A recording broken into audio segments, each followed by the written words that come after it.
Hello,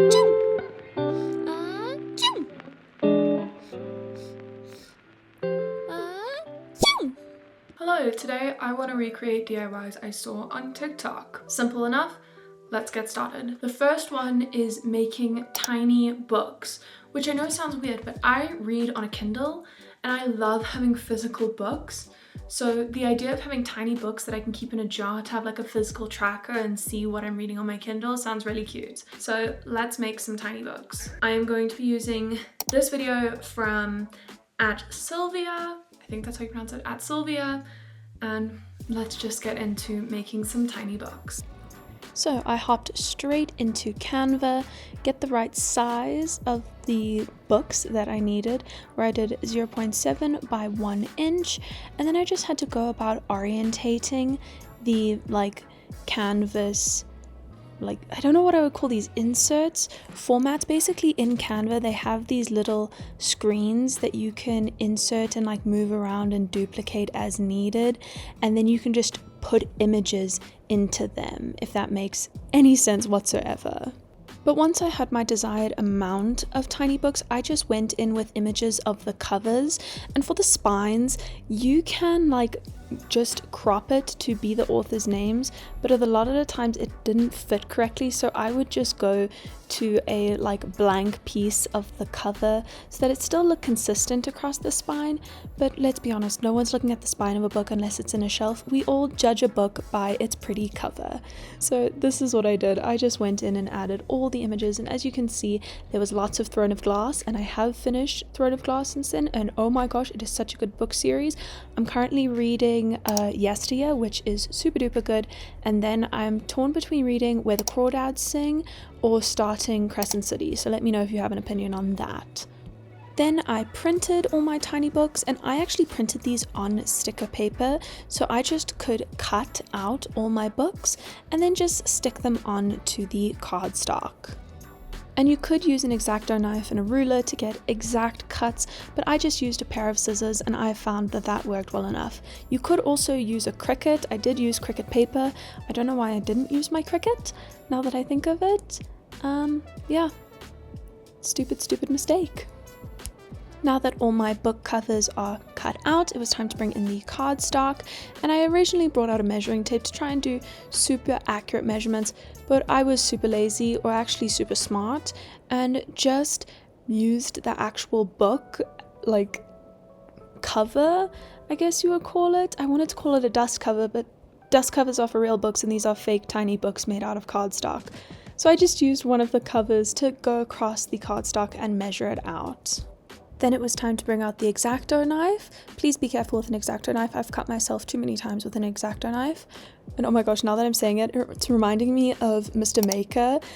Did anyone else watch Mr. Maker as a kid, where he would say, "Be careful of scissors because scissors are sharp"? Anyway, I cut out the books with just a pair of scissors. This is why I use sticker paper, because you just had to peel off the back and then you could easily stick the cover onto the cardstock paper of the book. You couldn't tell, but I was doing air quotes. And this went so quickly. I didn't have to use glue or anything like that. I could just peel and stick and boom, I had a tiny book. Look how freaking adorable this tiny book is! Now, I have to confess something. I have made these books in the past, but I made them wrong. Because you see, if this were an actual book, it opens the wrong way, where this one opens the right way. So now I have a huge collection of tiny books. I'm obsessed. There is crochet fluff all over me. Why didn't one of you tell me? So rude. Next, I've been seeing these cross-stitch journals all over, and I'm just about to start a new journal, so this is perfect. I am going to be using this video from @GetCrafty, and with all that said, let's get into cross-stitching a journal. So the cross-stitch journal, my favorite craft and also my least favorite craft. I started out by finding the cross-stitch image that I wanted off of Google and just printing that out and cutting it out, then bringing out my journal and sticking it on where I wanted the cross-stitch E to be. That rhymed. Now here's where the craft, I think, gets more difficult, specifically for me. In the video that I was referencing, she used a much more intense poker tool to poke the holes out into her journal, but I didn't have the poker tool that she used. All I had was a seam ripper, which yes is sharp, but I don't think has enough brute force for me to properly stab through the journal, so this took a very long time. But once I was satisfied with my holes, that's a weird saying, I brought out the embroidery thread and a needle and started threading it. How I did the cross stitching was I made all the lines go in one direction and then went back to make the X's. And this took a very long time because the holes were not very big, and I think the cover of my journal was too thick. So this was very sore on my hands, and actually a lot of this footage was not that usable because I was so focused on making this look good. I didn't think about making the video look good, so a lot of the time my head is in frame, as you can see by my hairs trying to peek in right now.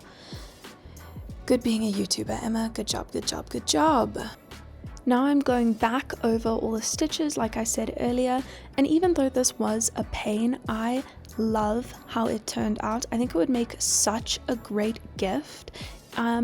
Both of these DIYs were quite you have all the steps, they're not complicated, they just take time. So I just put on a show or a YouTube video, maybe another one of my videos if you were feeling like it. Sorry for all the promo today, and just zoned out. As you can tell by my hair coming into frame, I am so sorry for all of that. Oh, and once this cross stitch was done, I just glued the first page of the journal to the cover so that you couldn't see the messy stitches.